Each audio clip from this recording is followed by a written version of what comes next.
This is the end of the line for your loan. I need the $100,000 you owe us paid back in full by the end of this week, Mr. Lewis, the bank's loan officer, declared sternly. We have always prided ourselves on providing exceptional meals to every customer without exception, striving daily to uphold this paramount theme. Yet all day long, we were bombarded with complaints, inquiries, and harassing phone calls. Papers accusing us of being a scam and demanding money back are plastered around the store. Stones are thrown from outside, and some hurl heartless insults. This means we can't lend any more money to a struggling restaurant. Pay back the money, you deficit-riddled trash of a restaurant. Mr. Lewis laughed loudly, displaying the cruel disregard. He embodied the worst kind of man, an arrogantly incompetent figure who understood nothing. Determined to protect our store, our customers, and our employees, I decided to send the foolish Mr. Lewis straight to an endless hell from which he could never climb out. I am Sophia, running a fine dining restaurant at the age of 71. I married Joseph, who was years my senior, when I was 30, and together we were blessed with a daughter, Grace. 40 years have passed since then. Grace is now married and has left home, and Joseph is no longer with us. This fine dining restaurant, passed down through Joseph's family for generations, has mostly been left to me, as most of his relatives have passed away due to old age, with no younger generations to take over. Running a restaurant is harder than one might think, and every day is unbelievably busy. But I am supported by loyal customers who have been with us for years and suppliers who provide us with fresh ingredients. I find fulfillment and motivation to keep going. This restaurant is filled with my dreams, and the employees working here are like family to me. I am firmly determined to protect their livelihoods, no matter what happens. It was about 3 years ago that I took over this restaurant from Joseph, right around the time Grace got married. At that time, a pandemic was spreading worldwide, causing the restaurant's finances to dwindle into the red. During these tough times, I managed to keep the business afloat, thanks to Mr. Walker, a banker who believed in me and continued to provide loans. Mr. Walker's bank has been taking care of Joseph's family for generations. When I took over, Mr. Walker was assigned to handle our account. A man of 45, unmarried, he has a gentle demeanor and a flexible mindset. He accommodated our business strategies, allowing us to receive loans and keep paying our employees without delay, keeping us open to this day. Now, Mr. Walker is being transferred overseas. Mr. Walker, when will you be leaving for the overseas branch? I asked him today. In about a month.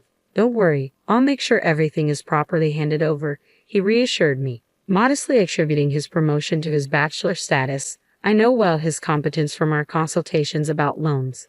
His promotion is truly a significant achievement, and I am genuinely happy for him. My main concern now is who will take over from Mr. Walker. That's when Mr. Lewis was introduced as his successor. At 29, Mr. Lewis holds the position of section chief. Handsome and exuding confidence, he greeted me, saying, "William Lewis, I'll take good care of you and the restaurant." His fresh smile offered reassurance. Relieved by Mr. Lewis's smile, I saw off Mr. Walker to his overseas assignment without any reservations. However, during Mr. Lewis's visits alone, I began to notice subtle signs.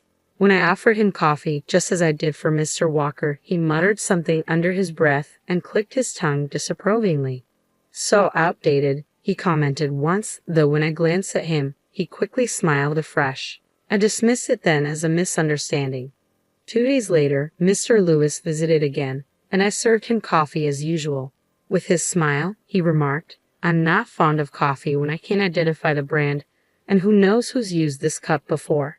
If you want to serve me coffee, please prepare it in a specified brand and cup." Shocked momentarily, I struggled to understand his demeanor, contrasting sharply with Mr. Walker's warm approach. I froze as Mr. Lewis continued speaking, seemingly unconcerned with my feelings. "I don't know what arrangements you had with Mr. Walker for your loans, but I have my own approach. As an elite, please understand that I may not extend further loans." With a careless tap on his laptop, he avoided eye contact and condescended with a smile. "I've had extensive discussions with Mr. Walker and devised a meticulous business plan. Have you had a chance to review it?" I managed a feeble response. Mr. Lewis's expression shifted visibly as he sighed, his tone curt. "That was with Mr. Walker. I have my own methods. Is there really a need to discuss it further? Regardless of your plan, if it's consistently in the red, what's the use? His demeanor had completely shifted from his usual affable smile, as if he were a different person. Stunned and unable to respond, I found myself at a loss. Your account seems to have hardly any funds. How do you plan to repay? He smirked. This building looks ancient too. Can you afford renovations if needed? I'm hesitant to extend loans to such establishments. With that, Mr. Lewis abruptly left the shop. Was this the same Mr. Lewis who had previously greeted me with warm smiles? Was this his true nature all along? I remained motionless for a while, grappling with his abrupt departure and cutting remarks. However, I steeled myself. I couldn't allow Mr. Lewis's words to shake my resolve. I had a responsibility to protect my restaurant and its employees. Buoyed by determination, our staff rallied and went above and beyond, resulting in excellent sales for the shop. I refused to let Mr. Lewis have the final say. As the shop's sales began to stabilize, a newly hired employee rushed over to me in a panic. Sophia, you need to see this. He handed me his phone, and I adjusted my glasses to read the screen. I couldn't conceal my shock at what I saw, a scathing social media post criticizing the restaurant. This place is awful. The fish and vegetables weren't fresh. I demand a refund. The staff, especially an older woman, were the worst. This so-called fine dining restaurant is more like a scam. Though the post didn't name our restaurant directly, there was a photo of our exterior attached. It's spreading on social media, the employee added urgently. I just found out about it this morning, and it's awful, he said, his voice quivering slightly. It was infuriating. This restaurant, from the ingredients to every aspect of our service, is run with great care. We aim to provide the best dining experience for every visitor, without exception. Every day, both I and the staff work tirelessly to ensure that our guests leave feeling happy, satisfied, and having had the best experience possible. There's no way such a post could be justified, and I can't imagine any of our guests making such a claim. Other employees reported that the restaurant had become a topic of discussion on social media. All day long, we were besieged by complaints, inquiries, and harassing calls. Papers accusing us of fraud and demanding money were plastered around the shop. Some even threw stones and hurled cruel words, he continued. 3 days after the social media posts, we were in a situation where we couldn't operate at all. I knew from various news stories that social media could be a tool for inflicting pain on people, but experiencing the attacks firsthand, I truly understood the horror of social media. As I tried to make sense of why this was happening, one of the employees came to me with a suggestion. I was surprised to hear what he proposed. It might be possible if it's him, he said. I immediately contacted someone, and the person on the other end readily agreed to my proposal. If there are people who use social media to attack, there are also those who know how to defend against such attacks. Feeling despondent wasn't going to help. I had to protect this shop. I decided to temporarily close the shop until this turmoil subsided, to protect our regular customers and employees. Of course, I intended to ensure the employees' wages during this time. Then Mr. Lewis called. Oh, you decided to close the shop. It's pretty bad right now, huh? The fraudulent fine dining restaurant, right? Terrible. But it's just karma coming back to you. Maybe it's best if you just close the shop for good. Could these really be the words of an elite banker who graduated from a prestigious university? He must have risen through the ranks by neglecting struggling businesses and catering only to profitable clients. I had only one thing to say to Mr. Lewis. I will absolutely protect this restaurant, our customers, and our employees, I replied firmly. Mr. Lewis responded curtly, instead of just saying nice words, pay back the money you owe, and hung up the phone. I swore to myself that I would protect everything, no matter what. Eventually, the restaurant had to close for about 2 weeks. The damage during that time was not insignificant, but with the support of our employees, partners, and loyal customers who rallied behind us, we managed to reopen. Upon hearing of our reopening, Mr. Lewis came to the restaurant, wearing a sleazy smile. Is this your last day of business? Well, good luck, he remarked, looking around and making rude comments as usual. What brings you here at this time of day, Mr. Lewis? I asked, to which he sneered. I'm hosting a very important client today. For some reason, they chose this place, so I had no choice. It was convenient since I had something to discuss with you too. With that, he took a seat at the best table without waiting to be invited. Make sure you serve well today. I have a very important guest coming. Mr. Lewis, what is your business today? I thought the repayment date was still a while away. I inquired cautiously. I've decided to cut off your loan. I need the $100,000 you owe us paid back in full by the end of this week, Mr. Lewis declared with finality. Is the branch manager or Mr. Walker aware of this? I asked, hoping for some reprieve. I've said this multiple times, but this is my decision. Mr. Walker has nothing to do with it. Just understand that we can't lend any more money to a struggling restaurant, Mr. Lewis replied callously. Pay back the money, you deficit-riddled trash of a restaurant, he added, laughing loudly. Pay back the $100,000. Sure, but you regret it, I said firmly, meeting his gaze. For a moment, Mr. Lewis' face turned serious, but then he chuckled again. Such a despicable man, an elitist, incompetent figure who understood nothing.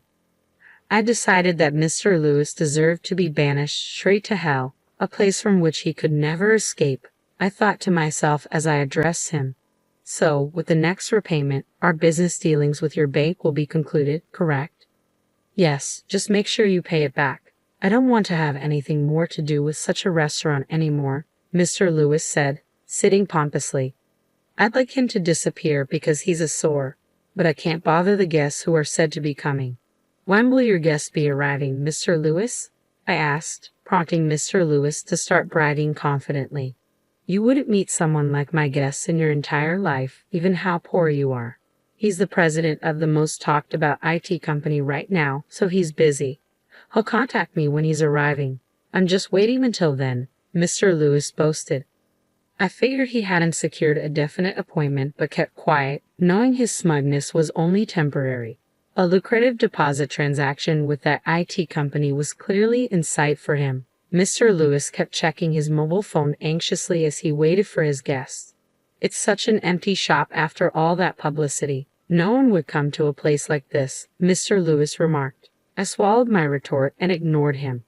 Then, a lively greeting from an employee echoed through the restaurant. Well, some odd customers do come to such places, huh? I remarked pointedly, ignoring Mr. Lewis completely. I went to welcome the customers at the entrance, who turned out to be Carter, the fish wholesaler we've been dealing with for years, and Dylan, a farmer. Sophia, we were worried after seeing the posts on social media. We were irritated to see even our proud produce being bad-mouthed, Carter said, holding an abundance of fresh fish while Dylan had just picked vegetables in his hands. Their beautiful ingredients received a joyful welcome from the staff. Don't worry, Sophia. We'll blow away those sneaky rumors, Dylan assured me, snapping photos with his mobile phone. We'll broadcast about these ingredients and ensure no more nonsense stories come up. Mr. Lewis looked uncomfortable at these words. Just then, someone approached him. What's wrong, Mr. Lewis? You look upset, Mr. Walker said, surprising Mr. Lewis. It was as if he couldn't believe Mr. Walker was there. Mr. Walker, you come all the way here. I greeted him warmly, relieved to see a familiar face. When I heard you were in trouble, the branch manager asked me to come to stop William's rampage, Mr. Walker said sharply, glancing at Mr. Lewis. William, I hear you've been saying you're going to cut off the loan. Mr. Lewis appeared slightly shaken under Mr. Walker's gaze but quickly started to argue. Mr. Walker, you've done wrong too, handing over such a continuously loss-making restaurant to me. With the recent social media issue, this restaurant is finished, right? I've decided to terminate the loan, judging it as beyond recovery, Mr. Lewis stated firmly. Hearing this, Mr. Walker shook his head in disbelief. You don't understand anything. It's not Sophia who will suffer from the loan being cut off. It's the bank. Mr. Lewis looked at Mr. Walker with a surprised expression. Mr. Walker continued speaking. Didn't you see earlier? This restaurant has long been in good standing with well-known and reputable suppliers. Not only that, but it's also partnered with some of the country's leading entertainment agencies and sports organizations, ensuring future profitability. It's all thanks to my husband's connections. Yes, everyone has been so kind to us, and we're grateful for that. We're also planning major events with our partner companies. Didn't you read that in the business plan? I interjected, adding a hint of sarcasm. Mr. Lewis countered sharply. Partnerships, you say? But those are just your husband's connections, right? And he's not around anymore. In the long run, who knows how long those will last? Besides, with all this commotion, it seems the producers have already taken care of that. Moreover, the malicious social media posts appear to have been deliberately written with ill intent, so explaining the situation should clear things up with the other party, Mr. Walker explained calmly. Mr. Lewis still looked unsatisfied. You don't have much in your bank or anyone else's. How do you plan to pay your employees and expenses without our loan? I didn't want to reveal everything to this man, but it couldn't be helped now. I've always preferred not to hold much cash. Most of my assets are in land, apartments, and gold. So if we can no longer receive loans, I'll just convert a bit of gold into cash, Mr. Walker stated, delivering a harsh reality check to Mr. Lewis. In other words, by your arrogant mistake, you've squandered significant benefits that Sophia could have brought to the bank. Mr. Lewis turned pale upon hearing this. Sophia, I'm sorry for making you go through this unpleasantness, he muttered. The branch manager who appointed William as my successor deeply regrets it. He had high hopes for William and is disappointed. He plans to come and apologize in person. Mr. Walker bowed deeply to me. Neither Mr. Walker nor the branch manager were at fault in that sense. I, too, was to blame for being fooled by Mr. Lewis' initially charming demeanor. But that's a different story. Mr. Lewis, who had hurt my shop, my employees, and everyone involved, needed to face further consequences. Mr. Lewis, you've been talking about the restaurant causing a fuss, but you're the one who initiated it, aren't you? I confronted him directly. He turned away, pretending not to know. Even if Mr. Lewis would confess, we had solid evidence. Andrew, would you come here, please? I called over a man. Andrew, my daughter Grace's husband. Andrew began speaking in front of Mr. Lewis. We investigated the critical posts about this restaurant. While the details are confidential, we identified the IP address and found it originated from Mr. Lewis's mobile phone. Mr. Lewis' face contorted. Normally, people post from more difficult-to-trace devices. It's bold of you to post from your own mobile phone, Andrew remarked sarcastically. So what? Posting something doesn't make it a crime. There's something called freedom of expression. Don't get so smug over something like this, Mr. Lewis retorted, clearly unnerved. When someone posts content on social media that damages a store's reputation, it can be subject to defamation laws. It might also infringe on laws against insult or business interference, Andrew explained calmly. We'll consult with a lawyer about this part later. I never imagined we could pinpoint the culprit behind the social media attacks. An employee suggested it might be possible, knowing Andrew's capabilities as the president of a highly renowned IT company. My words seemed to strike Mr. Lewis particularly hard. Speaking of which, Andrew, didn't you mention you had a meeting scheduled here today? Has your guest arrived yet? I asked, though I knew I was being somewhat pointed. Yet this level of vindication was mild compared to the malice we endured. It seems they have arrived, Andrew replied calmly. But there's no need for further discussion. Nice to meet you, Mr. Lewis. I'm Andrew, the one you were supposed to meet regarding our company's deposit. I'll be voiding that agreement. Mr. Lewis' face contorted noticeably. Before he could react, Andrew continued, It seems Sophia has been greatly assisted by you. Mr. Lewis collapsed to his knees right then and there. Eventually, the branch manager, contacted by Mr. Walker, arrived to take Mr. Lewis away. The branch manager deeply apologized, promising to visit again later to celebrate the restaurant's reopening. Longtime regulars and supportive customers gathered afterward, making it the liveliest day the restaurant had seen in a long time. Mr. Walker, who had returned from overseas, informed me about Mr. Lewis' fate. He faced significant claims for damages. Despite the cancellation of my loan and the deposit agreement orchestrated by Mr. Lewis and about to be finalized by the branch manager, I remained grateful to the bank. If not for Mr. Lewis' interference, I would have liked to continue our transactions. As a final act of defiance, Mr. Lewis lingered at the bank for a while, achieving an early promotion to section chief and aspiring to become a department head. His luck ran out, however, when he targeted our restaurant to diminish its reputation and sales by posting malicious reviews on social media. His selfish and malicious intent soon caught up with him, resulting in a transfer to a regional bank. Shortly, he would receive a legal notice from me detailing charges of defamation and business interference. The weight of his actions, hurting others for personal gain, would haunt him for life. On a brighter note, I was approaching 72 years old. Despite everything, my loyal customers continued to visit, and our partnerships with suppliers remained strong. All the employees continued to show up for work diligently.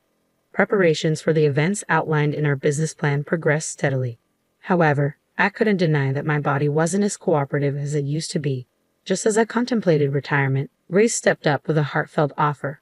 "Mom, I'm always ready to take over. Take a break whenever you want," Grace said earnestly. Her offer made me reconsider retiring and moving overseas to be with Joseph. Reflecting on my life, I realized how much support I'd received over the years. With this in mind, retirement seemed further away than ever. I resolved to dedicate the rest of my life to giving back and nurturing my dream.